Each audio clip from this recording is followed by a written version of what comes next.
Welcome to SportsBeat KC, the Kansas City Stars sports podcast. It's Friday, March 20th. I'm Blair Kirchhoff, and we have a long episode today, but I think you'll enjoy it. Kevin Harlan called his first NCAA Tournament game right after leaving college in the early 1980s and is a fixture on March Madness broadcasts. Like just about everyone else who loves the tournament, Kevin found himself at home this week and not at a first and second round site because of the COVID-19 coronavirus. But it gave us the opportunity to catch up with Kevin for this podcast in a column you'll find on kansascity.com today and in Sunday's print editions of The Star by Vahe Gregorian. Kevin was gracious enough with his time, and we covered many topics from the NCAA Tournament to his start in the business, on how he manages his travel. You know, he calls the NFL and NBA in addition to college basketball. And we finished by talking about the Kansas City Chiefs and what championships mean to our region. Vahe and I teamed up for this conversation with Kevin, who was at his home in Kansas City Thursday. We hope you enjoy. Hey, so where were you going to be today? They had not told us. They only let us know on Sunday night at the end of Selection Sunday, about 2 or 3 hours after that. And so that's, a year ago at this time I was in Des Moines, and that was so fun. It's so many great teams up there, but they usually just tell us on Sunday night where we're going to go. Okay. But you knew who you're going to work with, right? The pairings had been announced. Yeah, they keep us all kind of together. We had Dana Jacobson on our sideline again they kind of split her between news and sports, and Dan Bonner was doing, I think, his 38th consecutive tournament, 40th overall, and that is about as long as anybody. I think it ties Bill Raftery, and then Reggie Miller was gonna also be on our crew, obviously. Kevin, one of the things that is sort of front and center, of course, is just picturing like how this unfurled for you. And we got a chance to see Peter King's sort of play-by-play on you. But what was that like as one of the busiest people we know saw this kind of come screeching to a halt? Well, with Peter, it was kind of interesting because I just finished taping a documentary for the Green Bay Packers, a 10-part documentary on their 100-year history.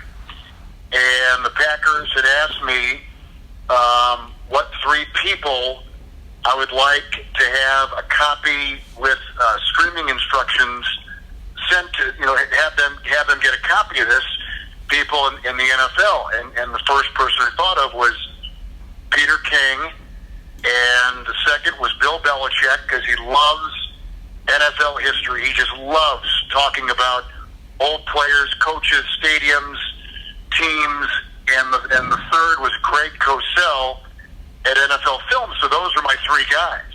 And as I was changing planes in Chicago last Wednesday, I was texting Peter, "Hey, could you give me your address?"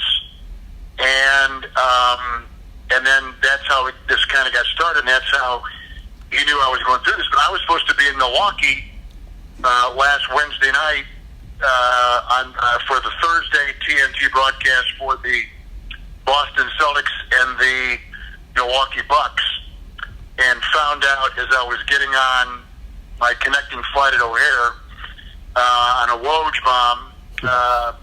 Woj had put out something on ESPN alert about the league suspending operations, and so I quickly went to the board and saw that there was a flight to Kansas City, and raced down the corridor and concourse crossing and everything else, and got to the plane, and somehow I kind of talked my way on after some very helpful agents maneuvered things around, and so that's when I found out that was done. And the next day, of course, the NCAA followed, and after that, it's just been this cavalcade of one conference tournament, one league suspending play, one big event like the Kentucky Derby, and all these other great events, all taking a hiatus and postponing things until there's more clarity.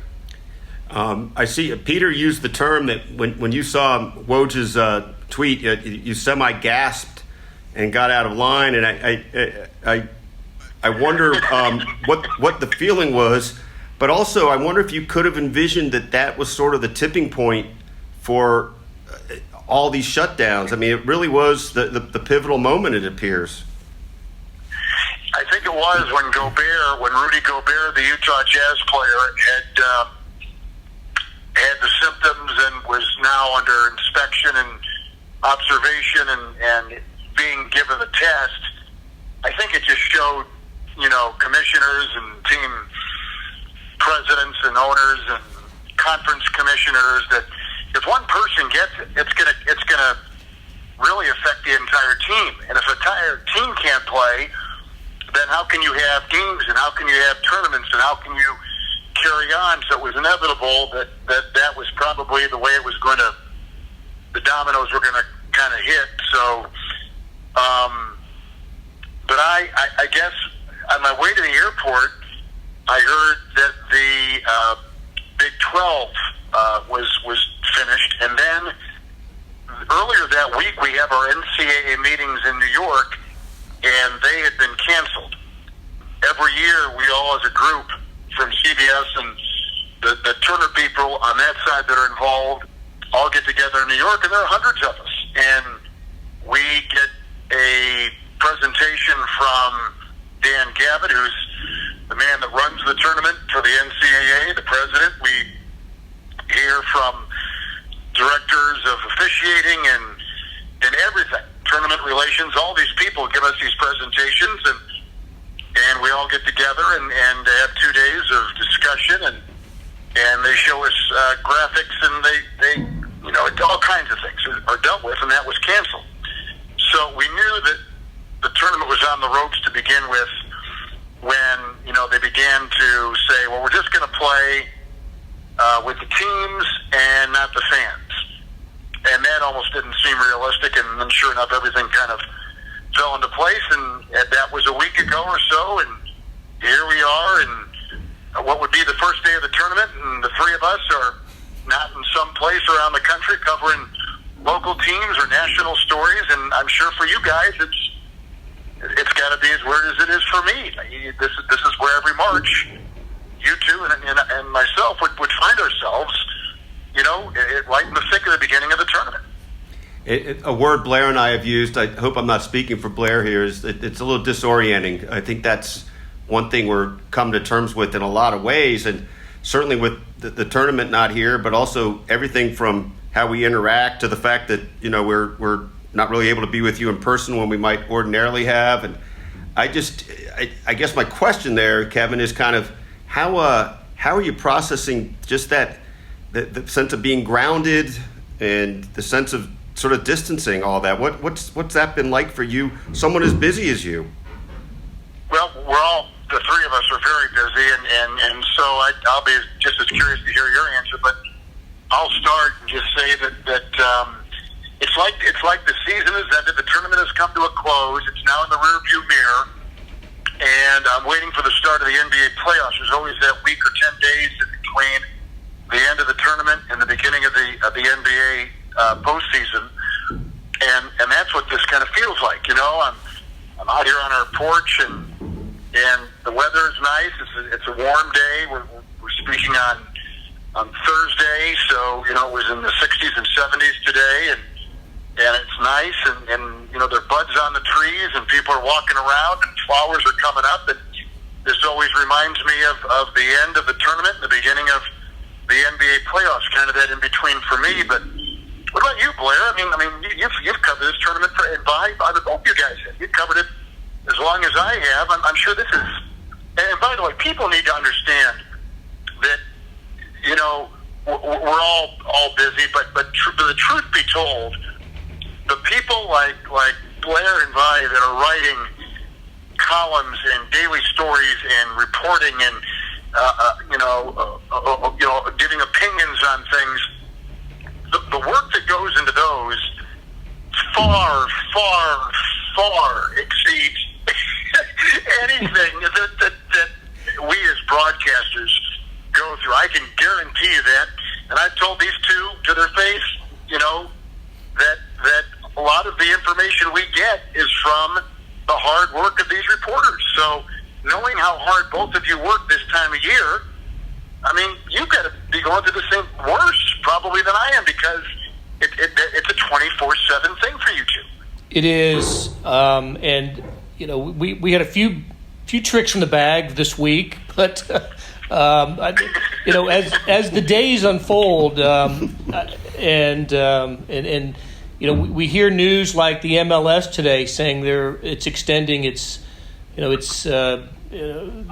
hiatus, basically taking the end date off the hiatus, right? It went from 30 days to now no end date for this. And I know basketball and the NBA and the NHL also provided some target dates, but who knows what's going to happen now? And I know Vahe and I and Sam Mellinger and everybody here at the Star, we've all thought about how this is going to impact not only our jobs, but kind of the psyche of people who love sports, who thoroughly enjoy it, who just can't wait for the NCAA Tournament, the opening day in baseball, the NBA playoffs, the Stanley Cup playoffs, and boy, I tell you, I think that again as the time passes, I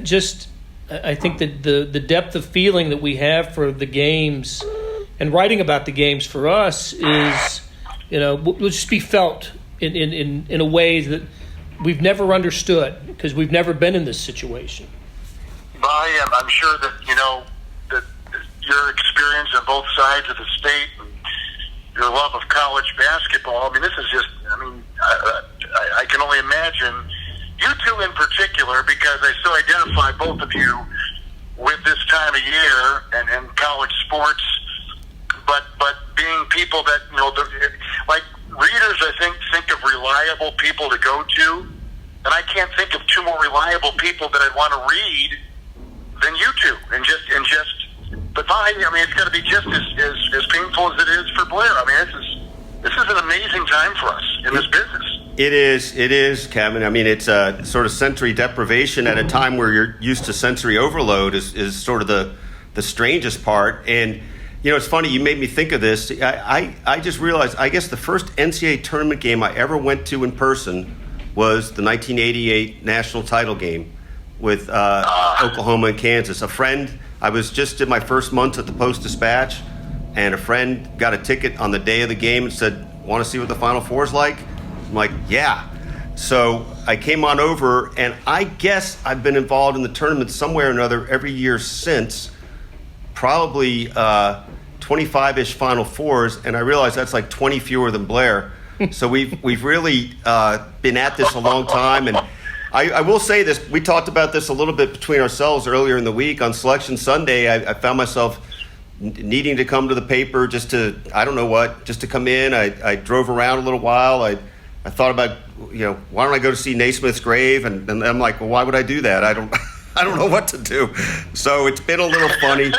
But to Blair's point, there really has been also, I think, right now, front-loaded a lot of things still to think about and write about that are pertinent in sports. And, part of that is just how we're all processing the absence of it. And I think that's a really interesting part here. We sort of have talked casually among ourselves about, it hurts to not have sports. But I honestly worry that there's a looming broader mental health crisis, and that part of that will be emanating from this void that we don't have things that we're so used to.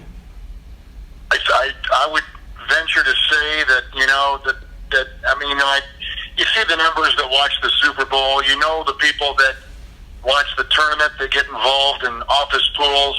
People always talk about that wonderful, opening day baseball game that kind of brings, the beginning of spring and summer and nice weather. And I think if you're a hockey fan or not, or an NBA fan or not, there's something very associated with the calendar and the change of seasons that we're all so used to. When it gets cold, you think, about, here's college football and pro football. But when you think of spring, I've always thought about playoffs and hockey and the NBA and the beginning of baseball and the end of the tournament or some parts of the tournament. And so this is just such an intersection of all those different avenues that it makes it painful. Now, if this is in the middle of June or July, there's only baseball really going on in golf, right? And maybe the Olympic year is upon us, but really, like, this hits it at the most catastrophic of times in terms of not happening, because all these things are meeting at an head. The end of the NBA season, the beginning of the Stanley Cup playoffs, the beginning of the tournament, the start of baseball, and now you've got the year-round Goliath that is the NFL with, the just completed combine, the upcoming draft, the beginning of free agency and tagging players. I mean, it just goes on, and it's so funny how when that's taken away, you try to find a compass to focus. I mean, to be quite honest, for me personally, I've been ramping up handling taxes and making sure that that's all sealed up and delivered, which I'm ahead of schedule there, and finishing up expense reports that have been waiting to be handled, and doing that, and cleaning out. I've got 2 closets. The boss here at home is our COVID-19 commandant has told me to get on, and so we're cleaning out closets, and the other nice thing is we've welcomed most of our family back home to Kansas City. The girls and our son, they're back. They've all been told to stay home, so they're all kind of being with us has made it for a very kind of this unexpected, nice little time with our family. So, it's funny when one thing closes, another opens, and I guess that's the most optimistic way to kind of look at this very different and weird time for all of us. Kevin, I'd throw the Masters in there too as another one that we're going to miss. Yes, yes, thank you. Talk about a rite of spring. But hey, you brought it up, and I'm among us, but I'm curious to know what your first NCAA tournament game was, and the first year you worked the NCAA tournament, and maybe it's just some of the better games and characters that you've called and been associated with over the years. Well, did Larry Brown's first year at Kansas. And I think we were up in Lincoln or Omaha, and I think Lincoln, and that's where Kansas went, and that was the 83-84 season, and did that year, and I think they lost to Wake Forest and Muggsy Bogues. Someone has to check that. I don't know if that's correct or not, but it seems like it might have been right, and but that was my first, and then I did 3 under Norm Stewart when I was doing the Missouri Tigers. And, of course, one year he wasn't there. Rich Daly had to take over, and they had made the Sweet 16.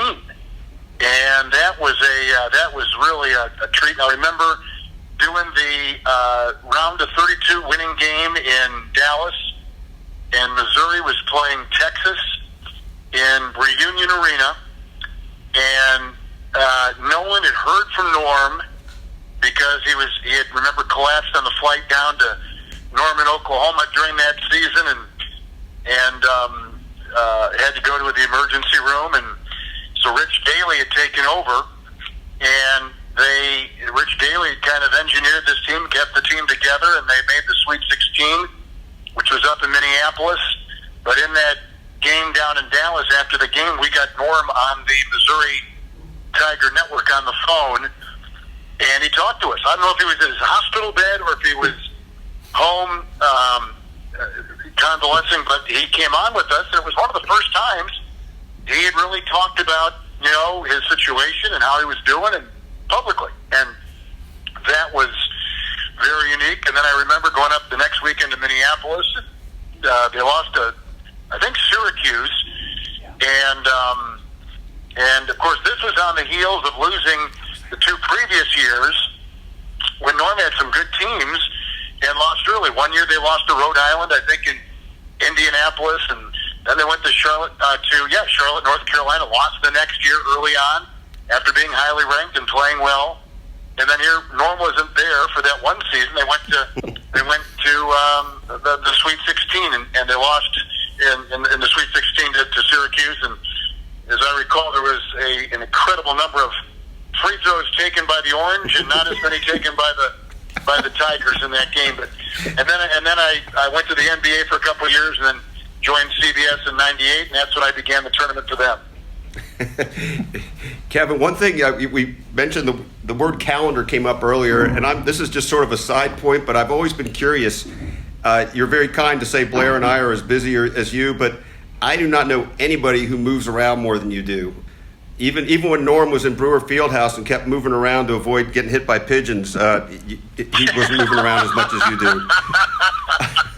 So I'm curious, do you physically, are you like perhaps two other people of the same vintage that maybe keep their calendars on their paper calendar, or do you have, are you all electronic these days? I'm just curious how you know where you're supposed to be going.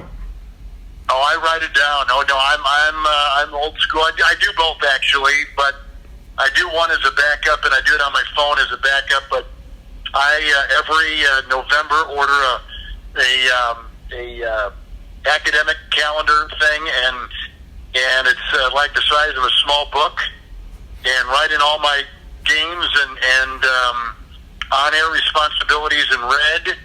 Write all my travel in green ink. All business-related things in black ink, and all family-related things in blue ink. I've got one of those multicolored pens that I use, and I use it when I'm in my broadcast, my week of preparation, and use it on the calendar too. And so I use one of those.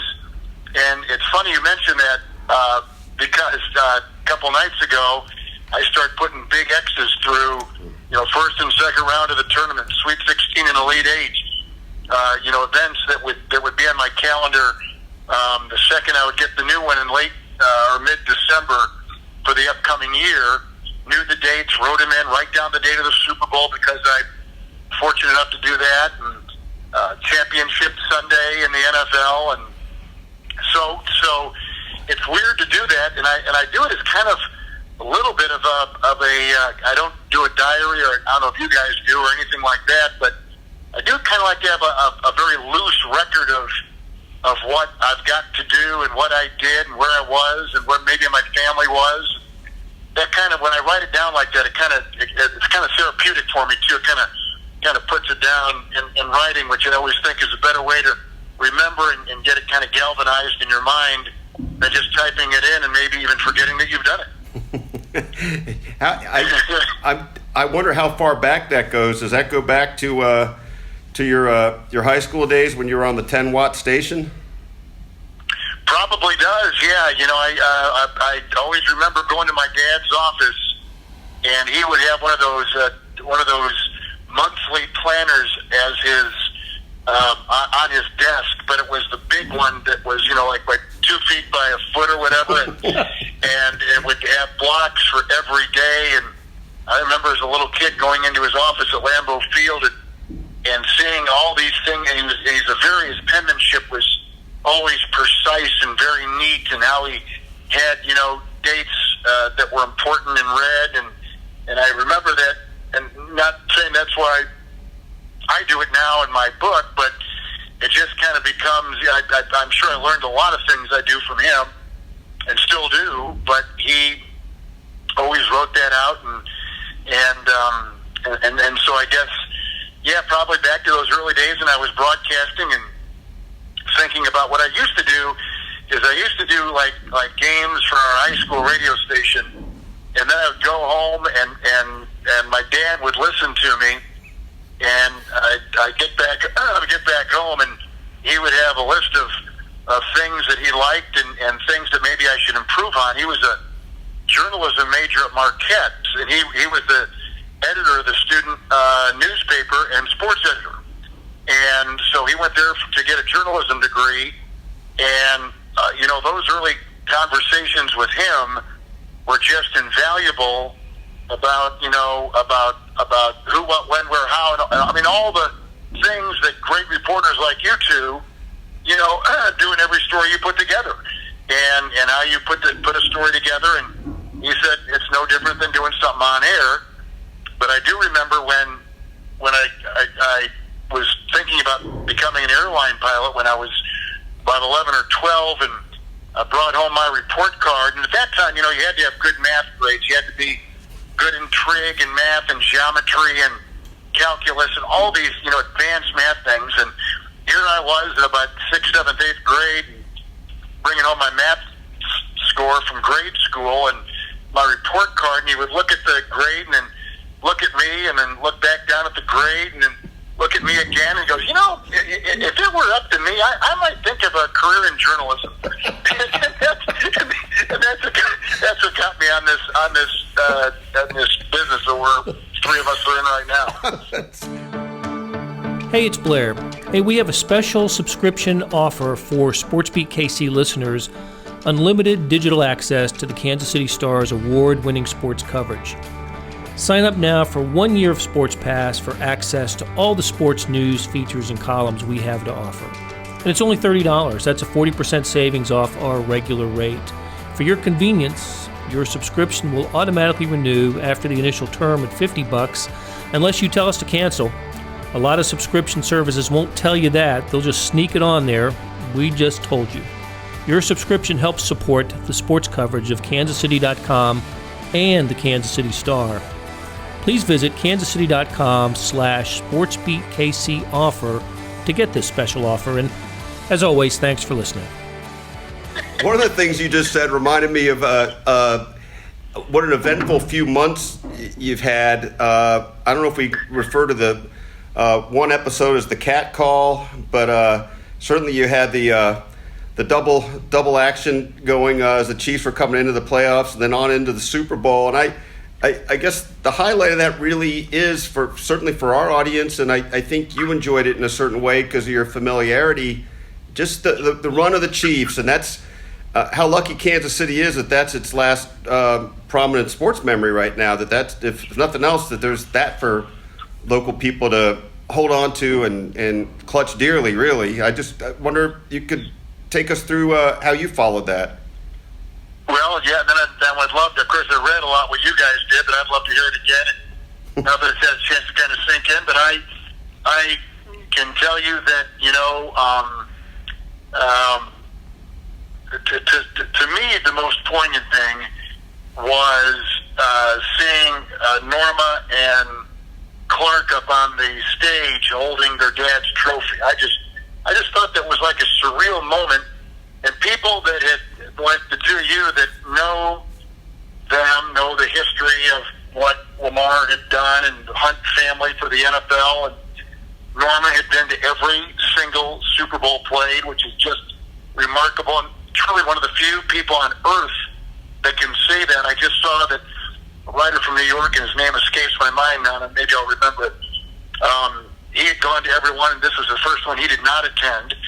So Norma Hunt is in a very exclusive category here of having gone to every single Super Bowl. But for her to hold that trophy and not to give it to somebody else or be representing the Hunt family, I thought was incredible. And then, after the way it ended last year with Brady and Belichick and the Patriot overtime win and being so close, and then having, the same game, different opponent, and then, as it turned out, being down again by double digits and coming back and winning, and just seeing the reaction of the crowd, mainly when I left, but certainly from our broadcast position way up in the press box where the three of us are for games, just seeing people just like, I just think it took a while to sink in, and hugging, season ticket holders next to them, and old and young, and man and wife, and and everything in between. It was just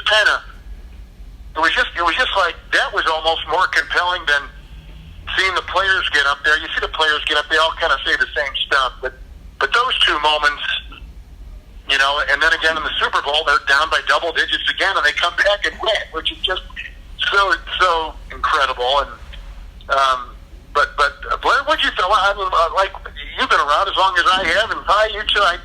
As things have, as you processed over these last month or whatever it's been since that date in Miami, that run in January, what have you guys thought? one thing I'll quick interject because I don't want to forget it is I've thought that I don't know how you came up with that four tops line for the Rose Bowl right parade formation. That was one of my highlights in listening back to the game. You had to be a man of a certain age, I believe, to. Yes, thank you very much. That's exactly right. But Blair, what were you going to say? Oh, I guess I felt somewhat similar to 5 years ago when the Royals won, and with the Royals and now with the Chiefs, I found myself coming to appreciate the championships of franchises that have had long-suffering fans, and not just here, but it was actually the Royals that got me thinking about, well, how great is it now that the Cleveland Cavaliers and the Washington Caps and the St. Louis Blues and the Philadelphia Eagles all got to share their championship with fans who haven't had a parade or been able to celebrate in a way that the Royals did 5 years ago. And I felt that way about Chiefs fans too. The 49ers were a terrific team and a total worthy opponent. But San Francisco doesn't need another parade. I mean, they've had a few. After Boston, I can't think of a city that's had more in the last decade, right? And or at least 15, 20 years. And I felt so good for Chiefs fans. And we're talking about fans you count in generations. And it was my grandfather's team and my father's team, and now it's my team. And that's what I have come to really like about these championships from teams that haven't won one in a while, and yet now we're talking about, well, how many can they win? With this quarterback and this coach, and maybe it'll be a while for the Chargers and the Bills and some of the other long-suffering franchises to get there. And Kevin, I'll just say I one of the joys of our job, I think, is when you do feel like you're somehow enmeshed or connected with the city when these things go on. It's just you feel like you get to be a conduit, and so maybe you get to feel it that way. And certainly, what your neighbors are feeling and your friends and Blair and I have talked about this before, but I can't think of a place that had been longer suffering in multiple ways in terms of sports than Kansas City in the early 2010s. I mean, I think as of 2013, I think this is right, the Chiefs had not won a playoff game in almost 20 years, and the Royals hadn't so much as been in the postseason in 28 years. That's a pretty tough combo, and I guess there must be other cities that have had that 1-2 punch, but not many cities that just have the two majors among the four. So I think it's been pretty uplifting time. And I think if you count Sporting's championship, I saw the stats somewhere. I haven't independently verified. Maybe Blair knows, but maybe no city has had championships in 3 of the 5 major leagues in that time frame other than Kansas City. So that's City of Champions. Well, it sure is fun for the 3 of us to be able to chronicle whatever parts we chronicle, and you guys are covering multiple sports, and you get a chance to be around the way teams operate, and you get to know people, and friendships do happen, and that's kind of the nice part of our job. And there are other parts that aren't so nice, and that's reporting on teams that lose. It's hard to. We love the job. I mean, we love the business. And that's why you're in it. You're not in the business to cover champions. You're in the business because first and foremost, we love the business.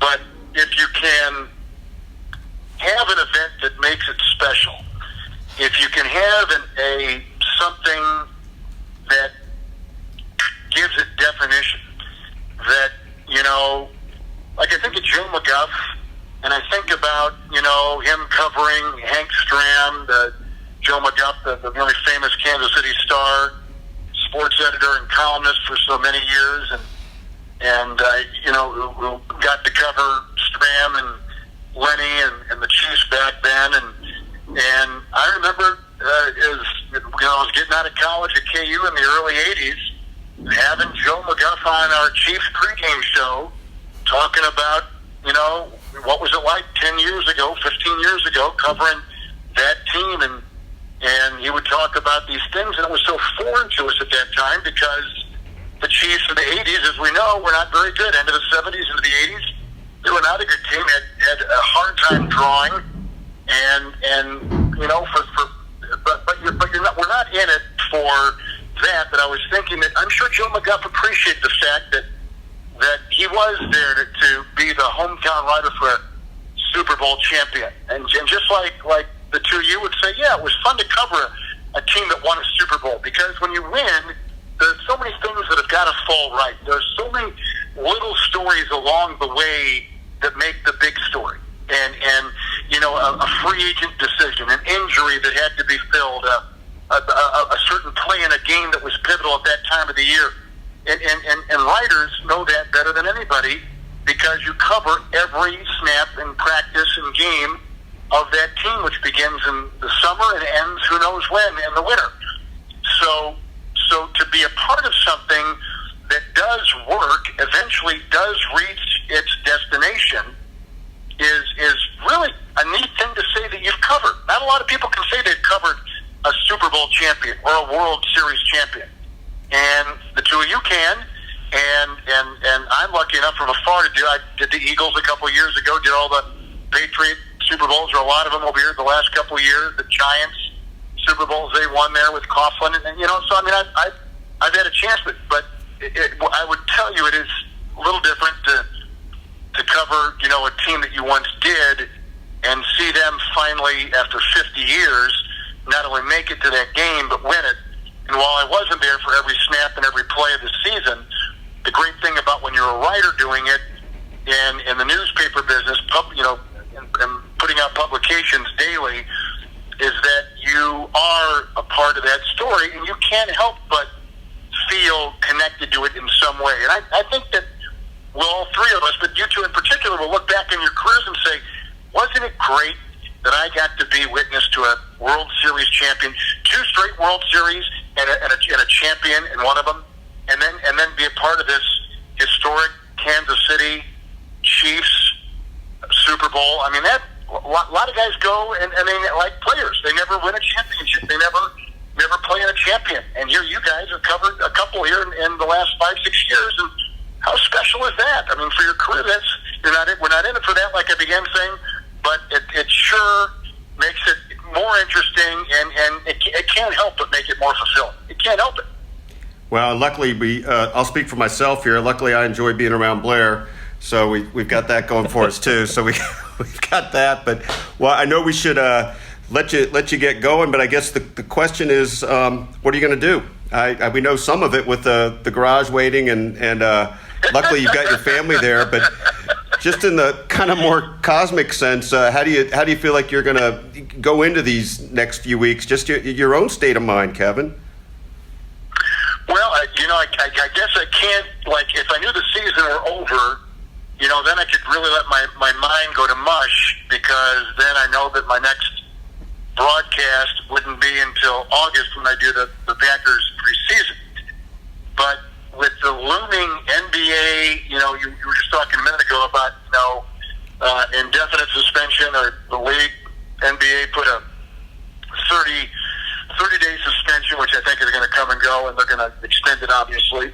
But I think that I've got to I can't let my guard go down too much, because I may be back in the saddle again here in the next, month or month and a half.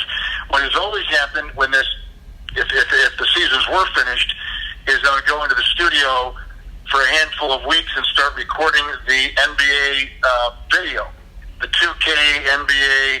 This year, the NBA 2K21, and that takes many weeks, many hours, and that will consume my non-official on the clock work time. But until then, I'm just going to enjoy the kids being home and know this is a special time that we have together as a family, and kind of gives, I think, a little perspective to all of us. And I think a little perspective is good from time to time, especially for the kids that we have, their ages, 30 and under, and just kind of beginning this chapter of their lives and, kind of hearing what they think about, what it's like to have things taken away, because a lot of these kids their age had not had things taken away. They were too young to remember 9/11.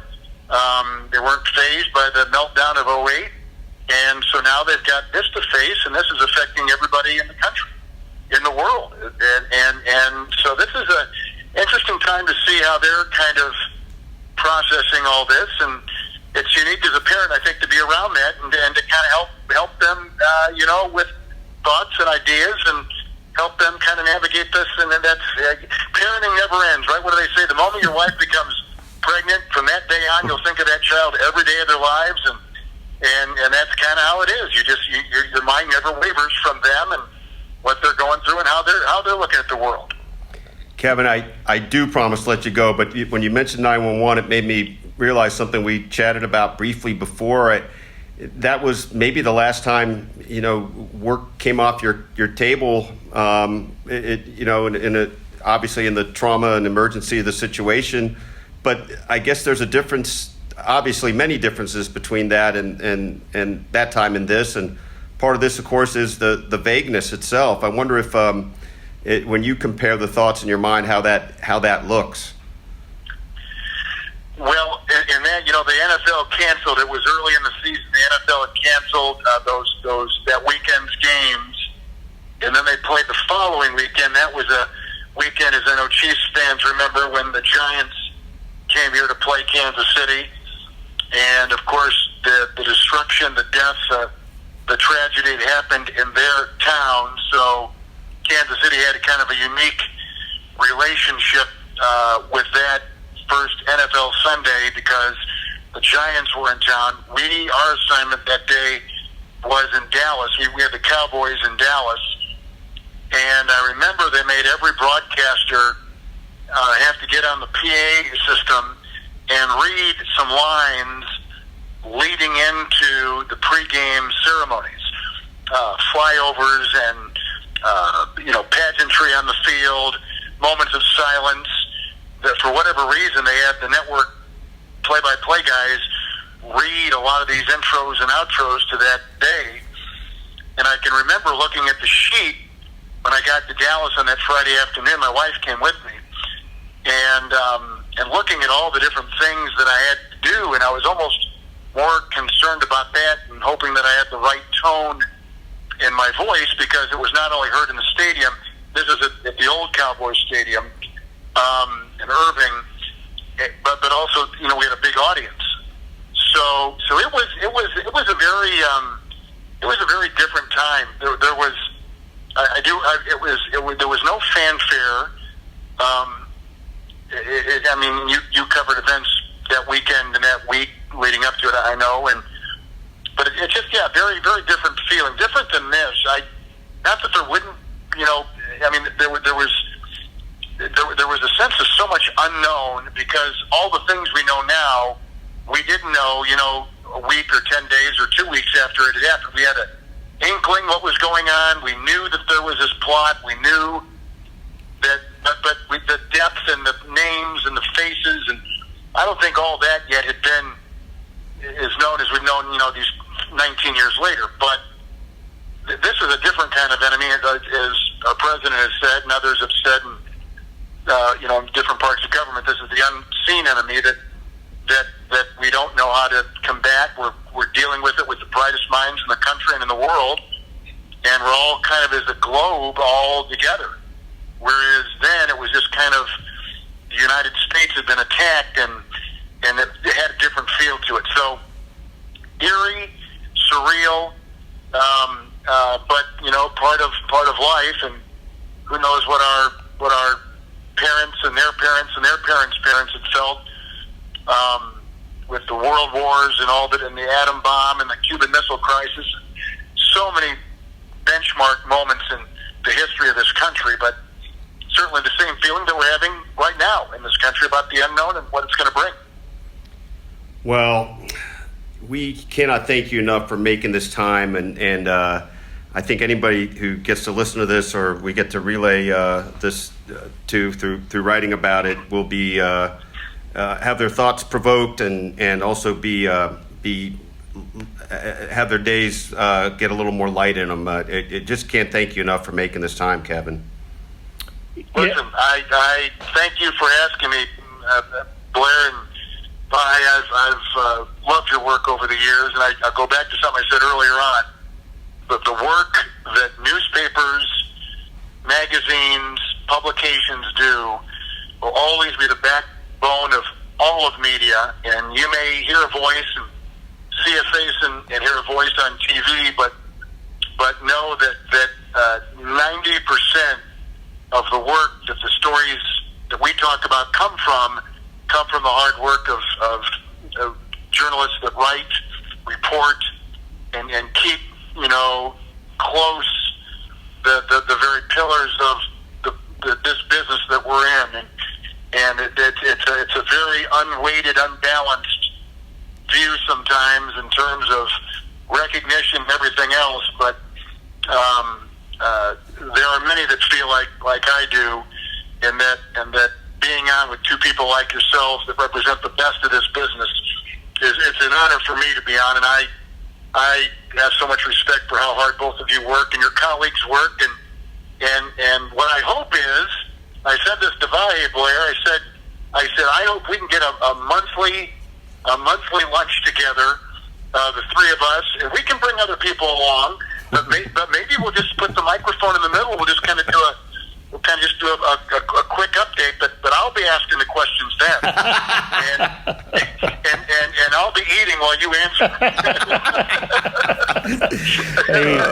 Hey, that sounds great. Here's hoping to that kind of arrangement in a safe environment. Well, that'll do it for today and this week on SportsBeat KC.